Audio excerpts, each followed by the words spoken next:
So today we have the wonderful Joanne Watson, who is going to speak to us at Business at Breakfast. So a little bit about Joanne. Joanne grew up in her parents' small farm with dogs, cats, chickens, horses, cows, goats, and she's in the New South Wales Highlands.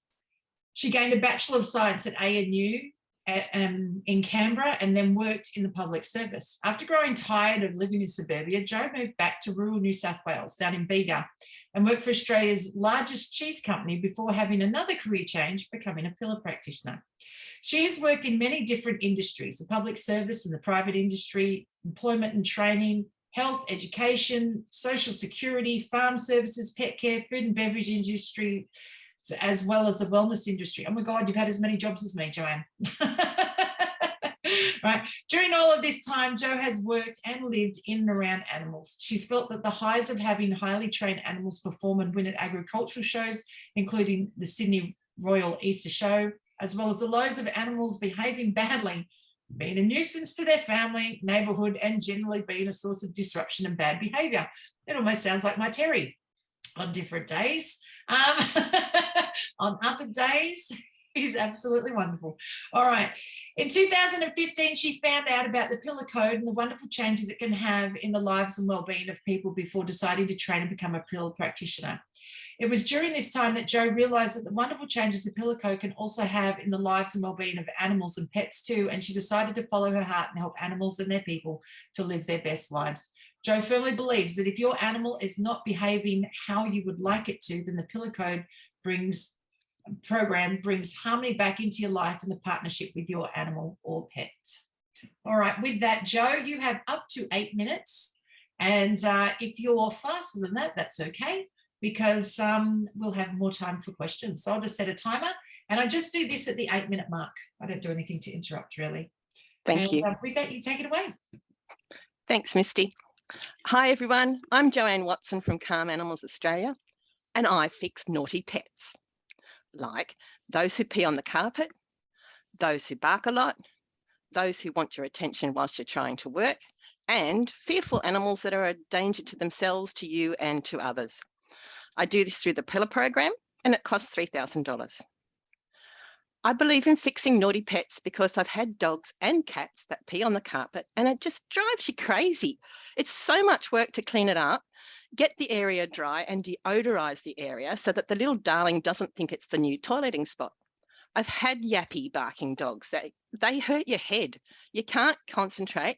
It's hard to sleep, and you sound like a demon from hell yelling at them, and the neighbours hate you and your dog. It's not fun. I've had dogs and cats that are constantly asking for pats, or for you to play with them, or to go outside and then immediately want to come back in, and then immediately want to go back out again, and then immediately want to come back in. It's just so frustrating. I've also had fearful horses and dogs, but I also know how dangerous it is to have a scared 700-kilo prey flight animal, how dangerous they can be to themselves, to you, and to others when they're panicking and just not listening to you. And it doesn't matter if they've been well trained or not, although training does help. If the animal isn't doing what you want, then technically it's naughty compared to your set of rules. The definition in the Oxford Dictionary is badly behaved or disobedient. So if the animal isn't behaving according to your set of rules, then by definition it's naughty, and I can help. It doesn't mean that you don't love it. It's because you love it that you put up with the frustration and all of this crap that they're dishing out. And I've spent so much time trying to work out how to fix these problems. And then I came across the Pillar Code, and the Pillar Code has become a way for me to fix this in pets. So now I do it to help others. It's difficult having a dog or cat that pees on the carpet all of the time. It's difficult having a dog that won't stop barking. It's difficult having a pet that constantly wants your attention while you're trying to work from home and doing Zoom meetings. And it's difficult having a fearful animal that's out of control and a danger to themselves, to you, and to others. It's difficult, right? I'll give you some examples of how I've used Pillar Code to help people and their pets. I've had a client who welcomed a rescue cat into the family, and it wouldn't use the litter tray unless I thought, well, it wouldn't use the litter tray that the owner provided. It used the whole house as its litter tray. No matter what Sue tried, the cat just would not use that litter tray. So the result of going through the Pillar Code program is that now the cat loves using the litter tray, and it's the only place it goes to the toilet, and it's a joy to have in the home. Little Ralphie, another rescue pet, was a yappy, constantly barking, approximately 8-year-old Jack Russell dog, and he was highly strung and barked at anything and everything that moved. During the day, it was people walking past the house, the wind blowing rubbish into the yard, and when he was on walks, he'd bark at other dogs and their people. At night, the family wasn't really sure what he was barking at, but it usually started when everyone went to bed. Now, he only barks at significant things. After all, he is head of security in the house, and he's happy to greet visitors and is a very well-behaved dog out in public. The neighbours and other walkers have also commented on the improvement, and everybody's happy with this outcome. I have another client with two dogs and a cat, and they just started chasing each other around the house and not getting on very well together. And she was despairing that she'd ever have peace in the house again. Everything calmed down fairly quickly during the program when we went through the Pillar Code program.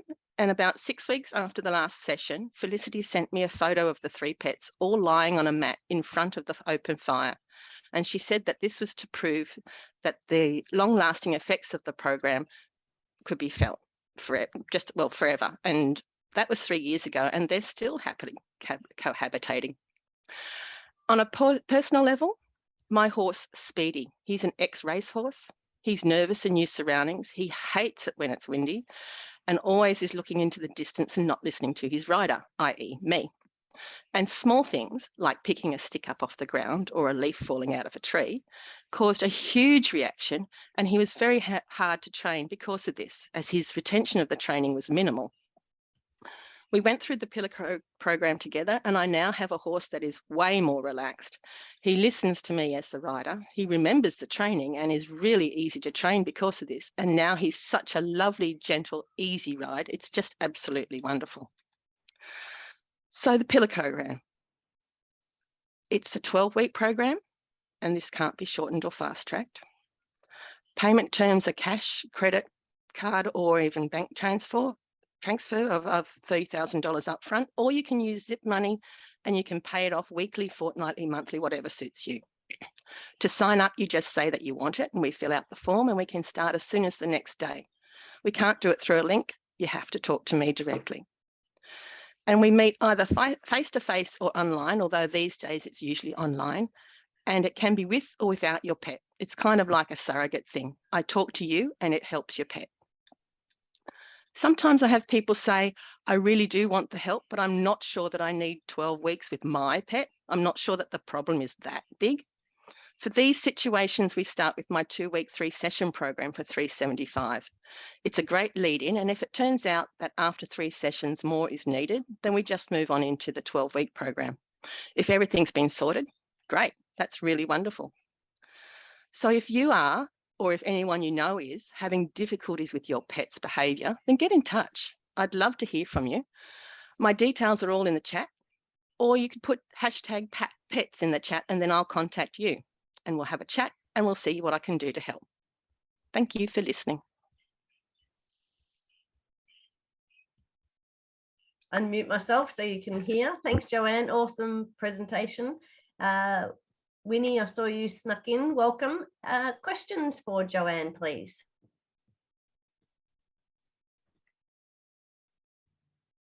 Oh, sorry, David, you're waving around. Oh, I'll let Helga go first. She got her hand up too. David first. Oh, me. Okay. Thank you. I'd like to know more about the Pillar program. Is it working? I think the simple question, Joanne, would be what aspect of the animal's existence does the Pillar program work on? All of them? Oh, okay. It's a mental, physical life thing as well. It's holistic. Yep. Okay, that's interesting. I wonder, does it translate to humans? Yes, definitely. Ah, even more interesting. Thank you very much. Thank you. Helga and then Jeff.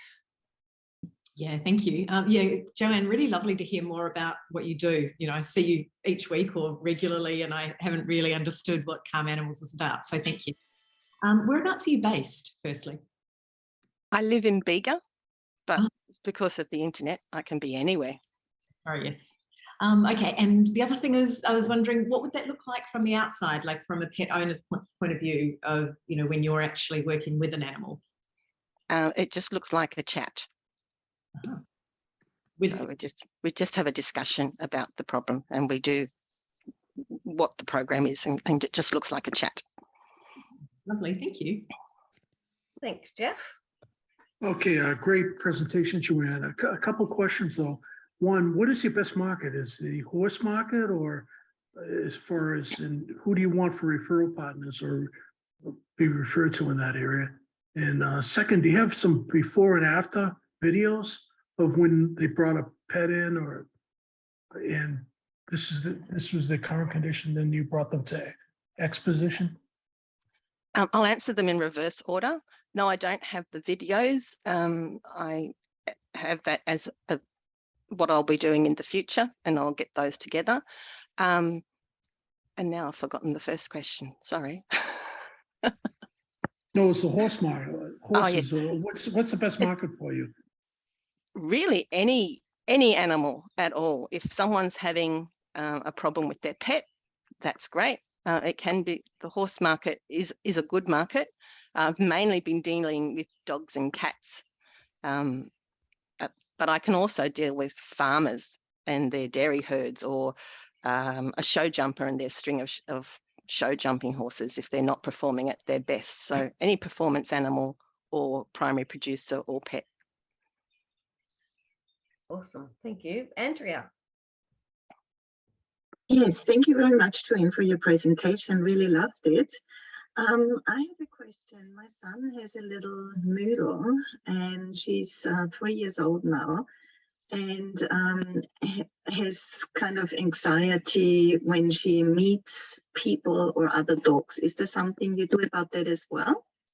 Yes, that's one of the little dog Ralphie that I mentioned. That was his problem. He's was terribly anxious, and yes, so that's something that we could have a talk about. So if you just want to put hashtag pets in the chat, I'll meet you and I'll get in contact with you and have a chat if you like. Sure, great. Thank you very much. Lovely. Thanks, Andrea. Courageous Heather. Oops. I just wanted to be a testimonial for Jo, because she's helping me with, I have a chronically ill daughter, and I have a border collie that is her person, and he's night shift, and he wasn't doing his job so well last year. He had a few issues, and Jo just shifted that amazingly. So we're working as a healing team. So it can happen. There's many different varied ways, and Jo is sensational. So just wanted to add that. Thank you, Heather. Lovely. Thanks, Heather. Patrina, please. I have two questions. So as an animal person myself, with a training in my background, do you let people know that you are not a vet, just to clarify that you can't heal them in that way? Mm-hmm. And so do you refer animals to vets if you feel that there's a medical problem? Definitely. Yeah, I'm not a vet at all. And yes, we do refer them, and we work closely with vets. Awesome. So, just wanted to clarify for everyone in the room. Yep. Thank you for that, Patrina. Great. Thank you. Any further questions? Misty, I'm sure you've got something. Brenda's got her hand up. Oh, okay. I couldn't see it in her background. Thank you. Yeah, Misty. it's right. I know, right? It's only because she moved on my screen. Excuse me. Sorry, Brenda. Go for it. That's okay. I think I've got to change the color of my hand somehow. Do you know of any service like yours that's available in North America? Mine. So you can help people in North America too? Yep. Okay, awesome. Great answer. It's kind of like a surrogate thing. Heather Whitehouse, who's a Bowen therapist and comes to the 10 a.m. meaning she can actually do Bowen therapy without ever really seeing you live. You can just do it magically across the space and still fix an entire body. And so I think Joanne's service is kind of the same. Like she said, it's through a surrogate thing of talking to the owner, and it works magically on the other side. Some things are just magic. And that's Joanne. All right, and Lowena's just put her hand up too, Julie. Thanks, Lowena. Thank you. Yeah, thank you, Joanne, for your presentation. I have 2 cats and 1 dog, and so I'm wondering, what kind of modality are you working with the owner psychology and tell them like what they can try to train the dog better? No, it's more whisper? more on the animal whisperer side. It's working with energy and and past patterns of that have happened in the relationship with the owner and the pet. Thank you so much.